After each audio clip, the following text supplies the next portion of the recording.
کلمتان حبیبتان الی الرحمن خفیفتان علی اللسان ثقیلتان فی المیزان سبحان اللہ وبحمدہ سبحان اللہ العظیم. یہ وہ دو کلمے ہیں جو اللہ تعالیٰ کو بڑے محبوب ہیں. یہ جو محبوب کا لفظ ہے نا، یہی دل کو ٹھنڈ ڈال دیتا ہے کہ جب اللہ کو محبوب ہے تو پھر اور پیچھے کیا رہا، سبحان اللہ. تو حدیث پاک کا مفہوم کہ جو شخص دن میں 100 مرتبہ سبحان اللہ وبحمدہ پڑھے، اللہ تعالیٰ اس کے سارے گناہوں کو معاف کر دیتا ہے، چاہے اس کے گناہ سمندر کی جھاگ کے برابر کیوں نہ ہوں. تو اگر 100 مرتبہ سبحان اللہ وبحمدہ پڑھنے سے گناہ معاف ہو گئے، اب ذہن میں سوال پیدا ہو جائے گا کہ سبحان اللہ العظیم پڑھنے پر کیا ملے گا؟ علماء نے لکھا کہ جس کے گناہ سب معاف ہو جائیں گے تو اتنی جو ہے نا سبحان اللہ العظیم پڑھنے پر اللہ تعالیٰ سمندروں کی جھاگ کے برابر نیکیاں اس کے نام اعمال میں لکھوا دیں گے.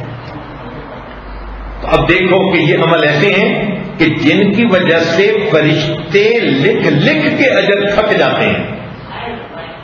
نبی اسلام نے ارشاد فرمایا، ایک درود شریف ہے، جزا اللہ عنا محمدا ما هو اهله، کہ جو شخص یہ درود شریف پڑھتا ہے تو اس کا اتنا اجر ہے کہ کئی مہینے تک فرشتے اس کا اجر لکھ لکھ کر تھک جاتے ہیں.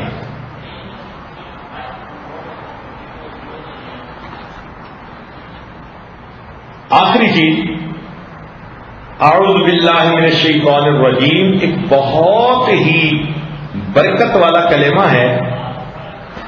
انسان کو شیطان سے بچاتا ہے اور انسان کو ہر خطرے کی حالت میں پڑھنے پر اللہ کی پناہ دلاتا ہے.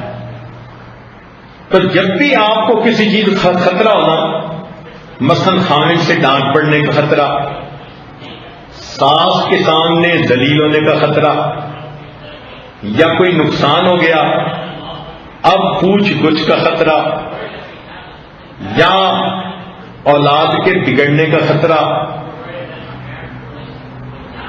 یا کسی کے ناراض ہونے کا خطرہ، جب بھی کوئی خطرہ آپ کے دل میں ہو، اس وقت اگر آپ اعوذ باللہ من الشیطان الرجیم پڑھ لیا کریں گی، اللہ تعالیٰ اس خطرے کو آپ کے سر سے ٹال دیں گے.